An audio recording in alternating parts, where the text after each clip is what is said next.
Assalamualaikum warahmatullahi wabarakatuh. Saya ucapkan selamat siang kepada Bu Laili Nur Aisyah SPD MPD dan rekan-rekan semuanya. Kami dari kelompok 7 yang beranggotakan saya Artanti Catur Dunia dengan NIM 210, 210, 20, 50, 62 dan juga rekan saya Fatimah Zahra dengan NIM 210, 210, 20, 50, 64. Kami akan mempresentasikan hasil tugas kami pada mata kuliah konsep dasar PAUD yang berjudul Aspek Perkembangan Fisik Motorik. Dan poin yang pertama adalah pengertian perkembangan fisik motorik. Yang kedua adalah pola perkembangan fisik anak usia lahir hingga 6 tahun. Poin yang ketiga adalah tahap perkembangan motorik kasar. Yang keempat adalah faktor-faktor yang mempengaruhi perkembangan fisik motorik. Kelima adalah strategi mengembangkan kemampuan fisik motorik anak. Dan poin yang terakhir adalah praktik kegiatan mengembangkan kemampuan fisik dan motorik untuk anak.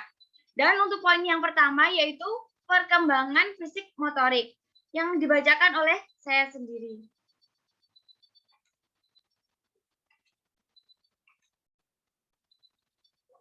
Samsul Yusuf LN menyatakan perkembangan adalah perubahan yang terarah maju atau progresif dan berkesinambungan kontinus dalam diri individu dari mulai lahir sampai meninggal.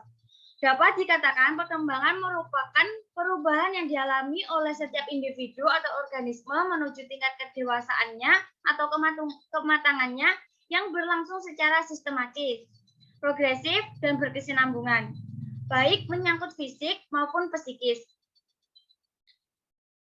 Pada setiap anak, pertumbuhan fisiknya tidaklah selalu sama. Ada beberapa yang mengalami pertumbuhan secara cepat maupun ada yang terlambat.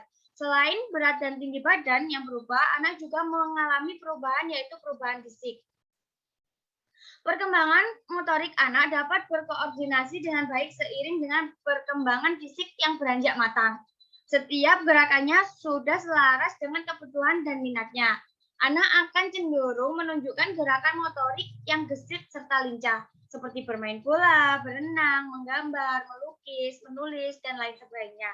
Dan ada pula menurut Juliani, perkembangan fisik merupakan pergerakan yang berlangsung secara teratur, tidak secara acak. Perkembangan bayi ditandai dengan adanya perubahan dari aktivitas tidak terkendali menjadi aktivitas yang terkendali. Pergerakan yang dilakukan secara sengaja dan terkendali juga akan terorganisir dalam pola, seperti menarik dirinya persis seperti posisi berdiri, melepaskan tangannya, dan menggerakkan kaki. Jadi dapat disimpulkan bahwa perkembangan fisik motorik anak adalah salah satu perkembangan yang penting dalam tahap usia dini, di mana seharusnya peran orang tua maupun guru bekerja sama untuk mengembangkan motorik tersebut. Dan pada poin yang kedua adalah pola perkembangan fisik anak usia lahir hingga 6 tahun. Setiap anak tumbuh dan berkembang secara berbeda. Mereka melakukannya dengan kecepatannya sendiri. Meski begitu, anak-anak umumnya mencapai titik penting dalam kehidupan mereka seiring dengan berjalannya waktu. Terdapat beberapa tahap, yaitu tahap gerak refleks, yaitu lahir hingga 1 tahun. Bentuk gerakan pada tahap ini tidak direncanakan, merupakan dasar dari perkembangan motorik. Melalui gerak refleks bayi memperoleh informasi tentang lingkungannya, seperti reaksi terhadap sentuhan, cahaya, dan suara. Gerakan ini berkaitan dengan meningkatnya pengalaman anak untuk mengenal dunia pada bulan-bulan pertama mengenal kehidupan sejak setelah lahir. Oleh karena itu, kegiatan bermain sangat penting untuk menolong anak belajar tentang dirinya dan dunia luar. Tahap refleks sendiri dibagi menjadi dua, yaitu refleks sederhana lahir hingga 4 bulan. Gerak ini dikelompokkan sebagai kumpulan informasi, mencari makan, dan respon melindungi. Mengumpulkan informasi membutuhkan rangsangan untuk berkembang. Kemampuan mencari makan dan respon melindungi merupakan bentuk alami yang dimiliki manusia. Contoh gerak refleks sederhana adalah seperti menghisap. Yang kedua adalah refleks tubuh, yaitu 4 bulan hingga 1 tahun. Refleks ini berkaitan dengan saraf motorik untuk keseimbangan gerakan berpindah dan manipulatif atau menjalankan, dan kemudian akan terkontrol. Refleks langkah dasar dan merangkak terkait dengan gerakan dasar untuk berjalan. Perkembangan motorik pada tahap refleks sendiri pula dalam dua tingkatan yang saling tertindih, yaitu tingkat encoding atau mengumpulkan dan decoding atau memproses informasi.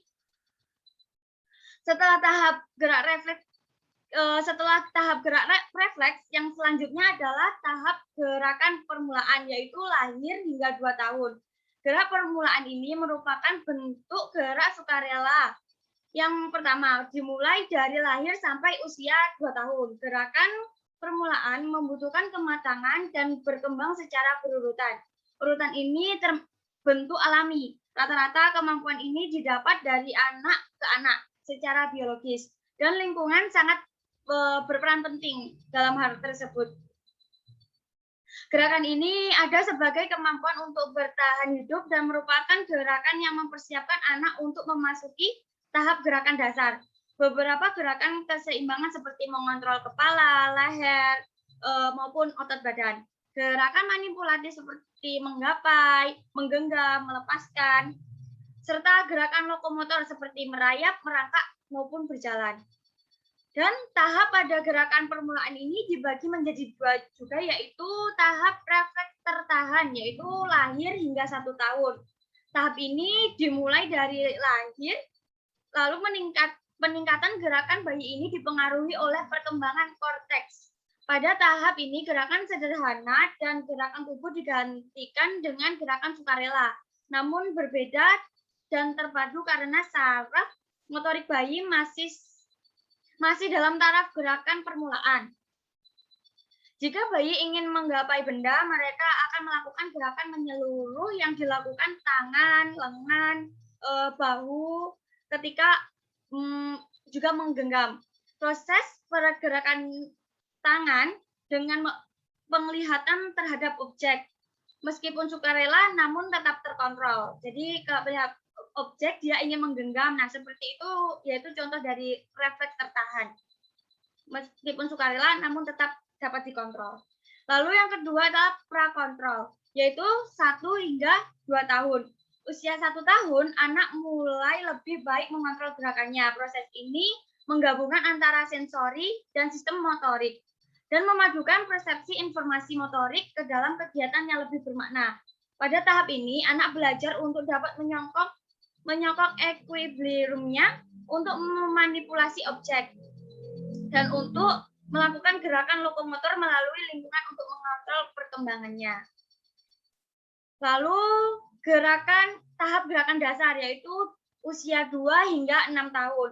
Gerakan ini muncul ketika anak aktif bereksplorasi dan bereksperimen dengan potensi gerak yang dimilikinya. Tahap ini merupakan tahap menemukan bagaimana menunjukkan berbagai gerak keseimbangan, lokomotor, dan manipulatif.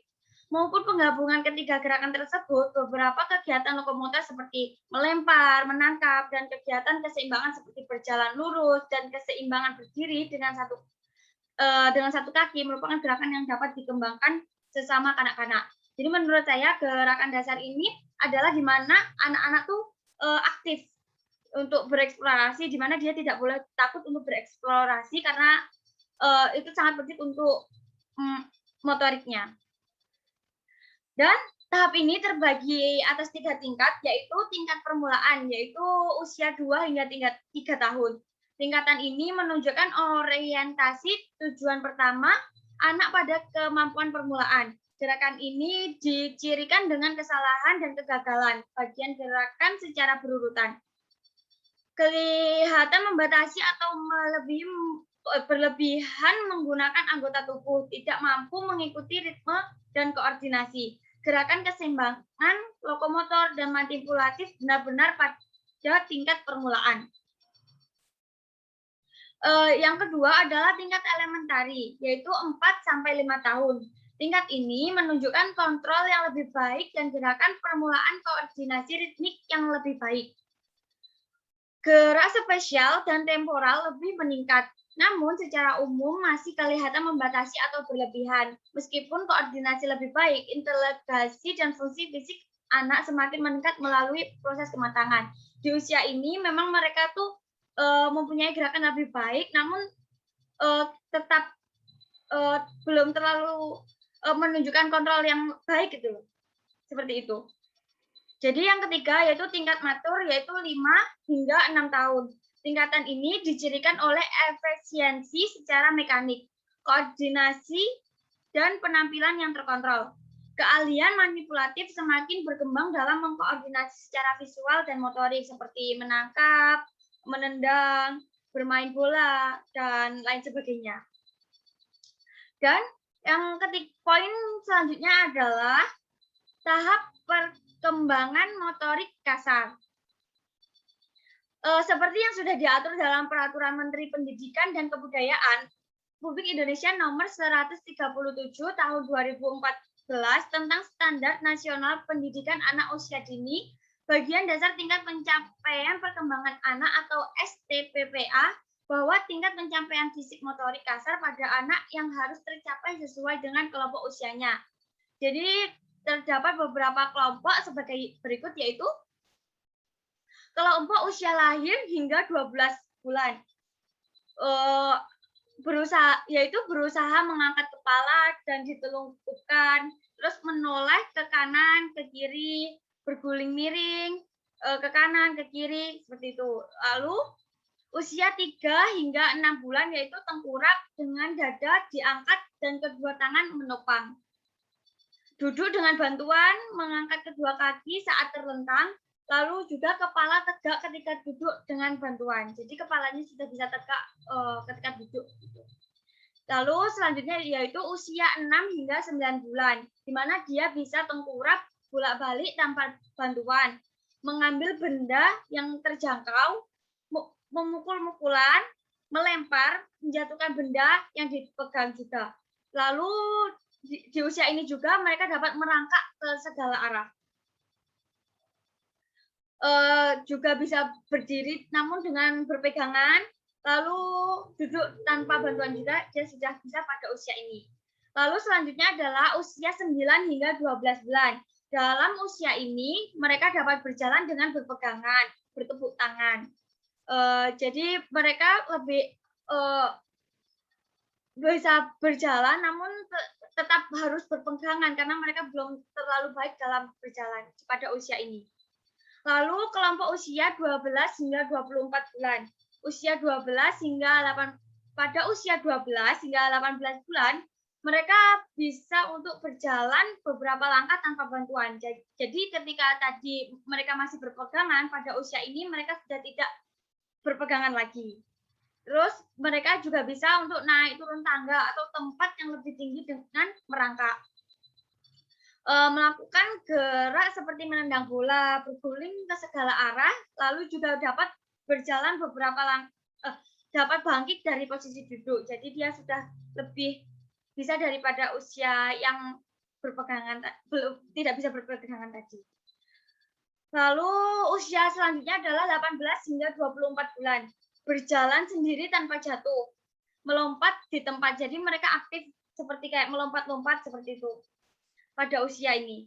Lalu naik turun tangga atau tempat yang lebih tinggi dengan tanpa bantuan.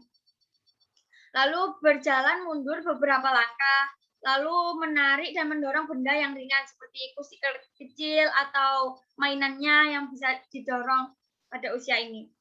Lalu selanjutnya adalah melempar bola ke depan tanpa kehilangan keseimbangan. Jadi biasanya waktu masih balita mereka kan sering sekali kehilangan keseimbangan. Namun pada usia ini mereka sudah bisa untuk menyeimbangkan badannya sendiri. Lalu pada usia ini juga mereka dapat berjongkok. Lalu dengan berdiri dengan satu kaki selama 1 atau beberapa detik, mereka sudah bisa karena mereka sudah mempunyai keseimbangan tubuh itu tadi. Lalu selanjutnya yaitu kelompok usia 2-4 tahun. Usia 2-3 tahun yaitu mereka dapat berjalan sambil berjinjit, melompat ke depan dan belakang dengan 2 kaki. seperti bermain-main itu melompat ke sana, ke sini, mereka sudah bisa pada usia ini. Lalu melempar dan menangkap bola. Menari mengikuti irama. Seorang anak kan selalu senang untuk melihat lalu mencontohkan. Jadi pada usia ini mereka selalu mengikuti apa yang mereka lihat seperti irama ini tadi.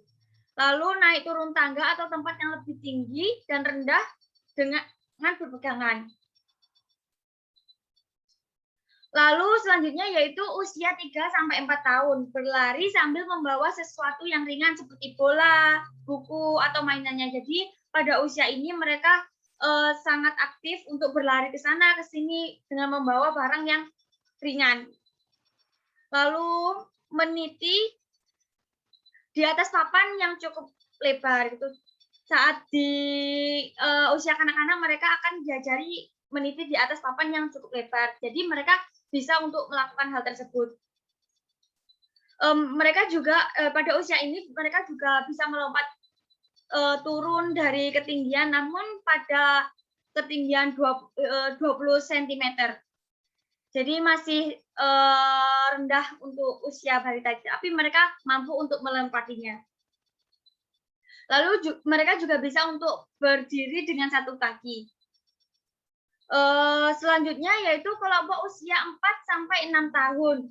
Pada usia 4-5 tahun mereka bisa menirukan gerakan binatang, terus pesawat terbang. Jadi kan pada anak usia ini kita sering melihat mereka suka untuk menirukan gerakan hewan atau suara hewan gitu. Jadi kayak gimana suara kata kuak kuak gitu, bagaimana cara jalan gajah gitu. Jadi mereka sudah mampu untuk melakukan hal-hal tersebut. Lalu melempar sesuatu secara terarah. Pada usia ini mereka tuh lebih paham untuk ingin melempar kemana gitu, lebih terarah gitu. Lalu menangkap suatu benda dengan cepat. Mereka pada usia ini mampu untuk kayak ayo Dek, tangkap Dek. Jadi mereka mampu untuk menangkapnya. Seperti itu. Lalu memanfaatkan alat permainan yang ada atau yang ada di luar kelas seperti atau di rumah gitu. Jadi pada usia ini mereka akan sangat senang untuk bermain di luar kelas atau di lingkungan rumahnya gitu dengan alat permainan. Pada usia ini mereka sangat aktif juga. Lalu usia 5 sampai 6 tahun, yaitu melakukan gerakan tubuh secara terkoordinasi untuk melatih kelenturan, keseimbangan, dan kelincahan. Pada usia ini mereka sudah cukup mampu atau sudah sangat matang untuk melatih keseimbangannya ya dan juga kelincahannya. Lalu melakukan koordinasi gerakan mata, kaki, tangan, kepala dalam menirukan tarian atau senam. Jadi pada usia ini mereka sudah mampu untuk dicontohkan seperti kita nari ini ya anak hari ini, atau ada tirukan ibu buat gerakan ini gitu. Mereka mampu untuk melakukan hal tersebut. Lalu melakukan kegiatan kebersihan diri. Jadi pada usia ini mereka mampu untuk membersihkan dirinya sendiri atau belajar untuk membersihkan dirinya sendiri tanpa bantuan orang tua maupun guru. Lalu dalam usia ini juga mereka mampu untuk tampil menggunakan tangan kanan dan juga tangan kiri. Jadi sudah bisa membedakan tangan yang baik mana anak-anak, yang kanan, tangan yang baik yang jelek mana yang kiri. Jadi mereka sudah sangat matang pada usia ini untuk bisa mengerti keseimbangan, kelenturan, kelincahan, dan juga kegiatan-kegiatan lainnya. Baiklah, itu tadi merupakan poin yang dapat saya sampaikan. Untuk poin berikutnya akan dijelaskan oleh rekan saya, Zahra. Silakan, Zahra. Baik, terima kasih kepada Artanti. Di sini saya akan melanjutkan materi yang sudah disampaikan oleh rekan saya, yaitu mengenai faktor-faktor apa saja yang dapat mempengaruhi perkembangan fisik motorik pada anak. Yang pertama, menurut Ali dan Asrori. Nah, menurut Ali dan Asrori, ada dua faktor yang mempengaruhi. Ada faktor internal dan faktor eksternal. Pada faktor internal ini yang mempengaruhi adalah Sifat jasmaniah yang diwariskan orang tuanya. Selanjutnya ada kematangan. Nah, pada kematangan ini, meskipun anak sudah diberikan makanan dengan gizi yang tepat, tetapi apabila kematangan belum sampai, maka bisa jadi pertumbuhan pada anak tersebut akan tertunda. Selanjutnya adalah faktor eksternal. Dalam faktor eksternal ini ada kesehatan, lalu selanjutnya makanan, dan serta stimulasi lingkungan. Kesehatan. Nah, apabila anak yang mengalami sakit-sakitan, maka itu akan menghambat pertumbuhan fisiknya. Lalu makanan. Anak yang kurang gizi pun pertumbuhan fisiknya juga akan terhambat. Sebaliknya, jika anak cukup gizi, maka pertumbuhannya akan pesat. Lalu ada stimulasi lingkungan. Stimulasi ini lebih mengarah ke pelatihan. Anak diberi stimulasi pelatihan, anak jika sering dilatih maka akan meningkatkan pertumbuhannya. Dan anak sering dilatih ini atau diberikan stimulus-stimulus juga pasti akan berbeda dengan anak yang tidak pernah mendapat pelatihan. Selanjutnya, ada faktor-faktor yang mempengaruhi perkembangan fisik motorik menurut Yusuf. Nah, menurut beliau, faktor yang mempengaruhi perkembangan itu ada dua, yaitu yang pertama hereditas atau keturunan, dan yang kedua adalah dari lingkungan perkembangan.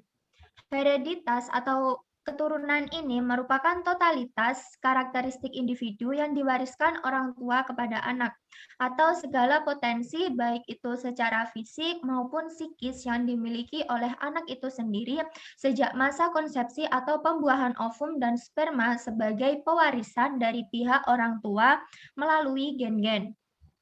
Selanjutnya ada faktor dari lingkungan perkembangan.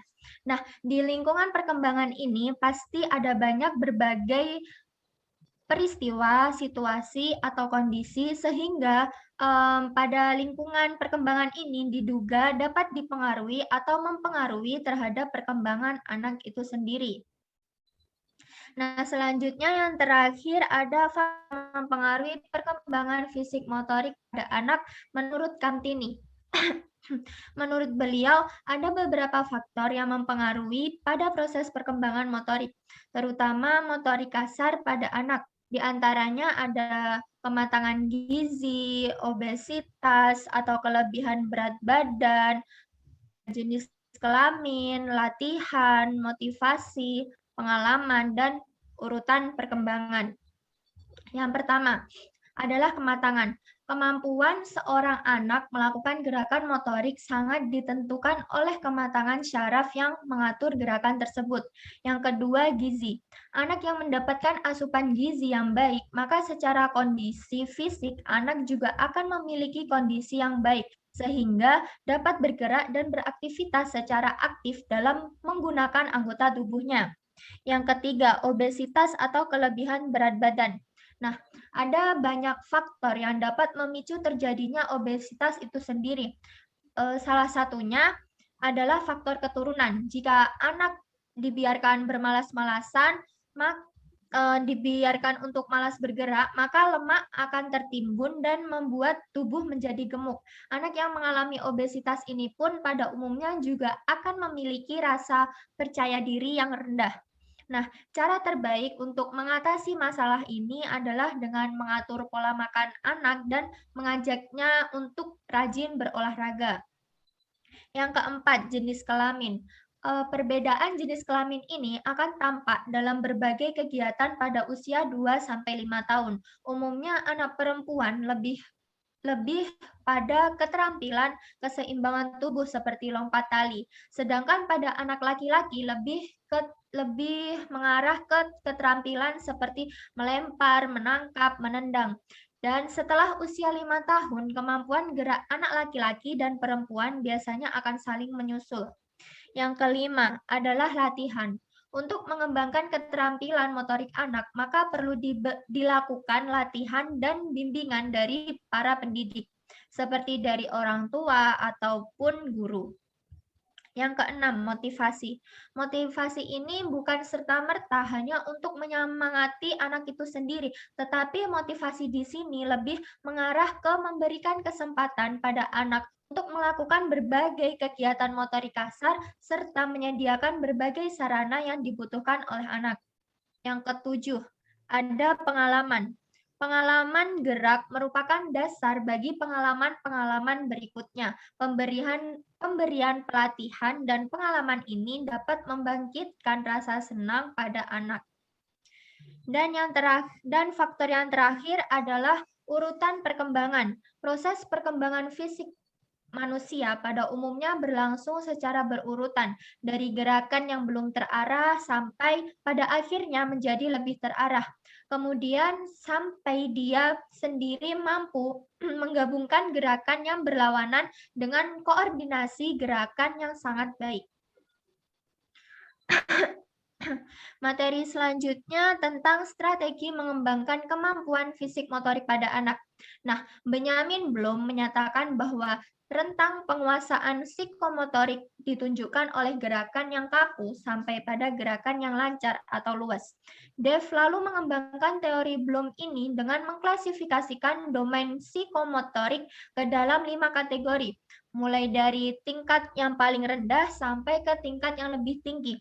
Nah, teori Dev inilah yang dijadikan pijakan untuk memberikan stimulasi guna meningkatkan perkembangan motorik pada anak usia dini.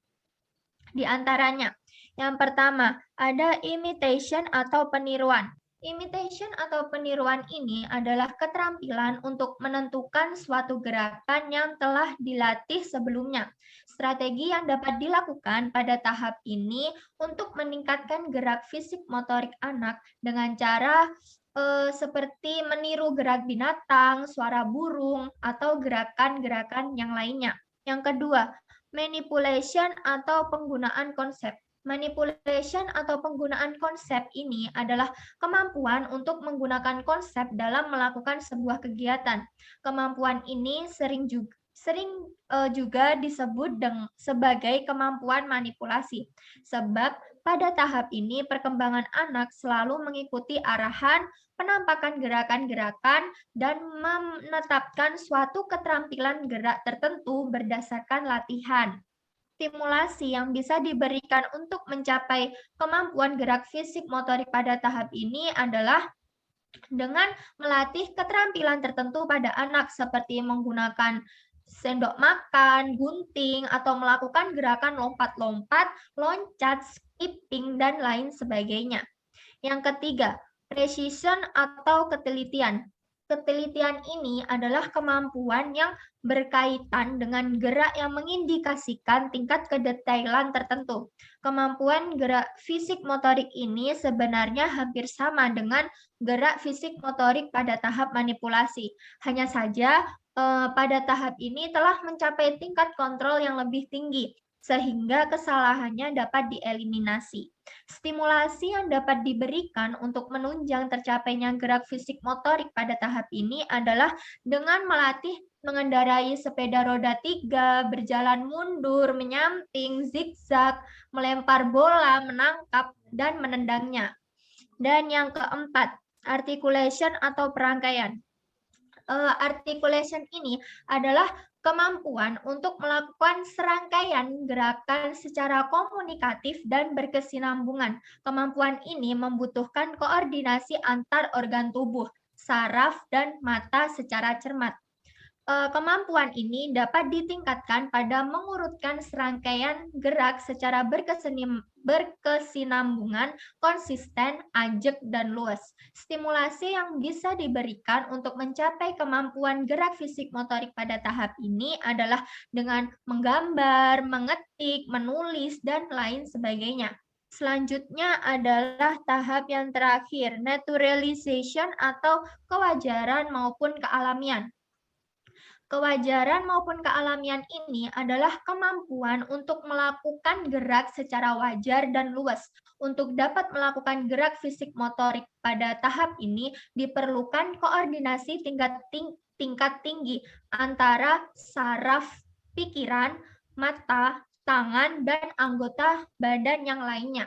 Oleh karena itu, Gerak fisik motorik pada tahap ini adalah mendemonstrasikan atau gerak akrobat, pantomim, tampil bergaya, dan lain sebagainya. Khusus gerak khusus gerak fisik motorik pada tahap ini, anak tidak serta-merta langsung bisa mempraktekannya, melainkan harus diulang-ulang hingga mencapai tahap kelenturan dan keluasan gerak yang sempurna. Selanjutnya adalah materi tentang praktik kegiatan apa saja untuk mengembangkan kemampuan fisik dan motorik pada anak. Menurut Wiani, kegiatan-kegiatan yang dapat dilakukan oleh para pendidik anak usia dini untuk mendukung perkembangan motorik kasar anak usia dini adalah yang pertama, membawa anak ke sebuah lapangan yang memiliki gundukan tanah menyerupai bukit.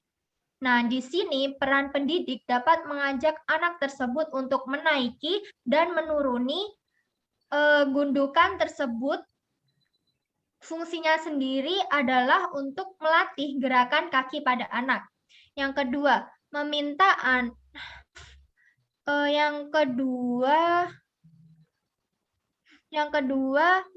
anak untuk berdiri sambil memegang bola. Diharapkan para pendidik dapat memancing anak tersebut agar bola dilemparkan ke atas dan anak itu akan berusaha untuk kembali. Dan yang ketiga, membuat sebuah garis di atas tanah atau lantai berukuran 20 cm, panjang 4 meter, atau bisa juga menggunakan bentuk papan titian. Dengan ini, diharapkan anak tersebut dapat berjalan maju dan mundur di papan titian tersebut.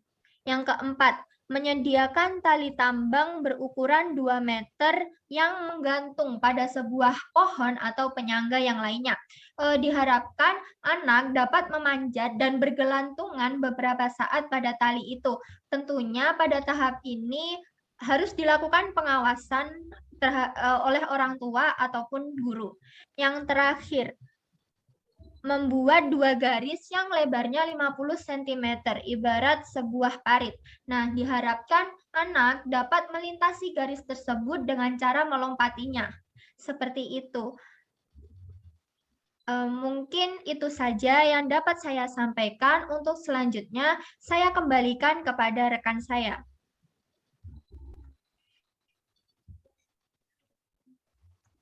Baik, terima kasih. Baik, itu tadi adalah materi mengenai aspek perkembangan fisik motorik yang dapat kami sampaikan. Jika terdapat kesalahan maupun kekurangan, kami mohon maaf. Wassalamualaikum warahmatullahi wabarakatuh.